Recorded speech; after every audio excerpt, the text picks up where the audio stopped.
नागपूर गुन्हे शाखेच्या वाहन चोरी प्रतिबंधक पथकानं एका स्पोर्ट्स KTM दुचाकी चोरीच्या प्रकरणाचा छडा लावत चोरीची दुचाकी जप्त केली आहे। या प्रकरणी एका सराईत आरोपीला अटक करण्यात आली असून त्याचा साथीदार आधीपासूनच पॉक्सोच्या प्रकरणात तुरुंगात आहे।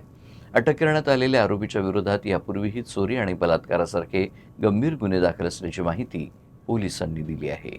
प्रतापनगर पोलीस ठाण्याच्या हद्दीतील दीनदयाल नगर येथील रहिवासी साबिर शाकीर यांची KTM दुचाकी 21 मेच्या रात्री त्यांच्या घराच्या आवारातून चोरीला गेली।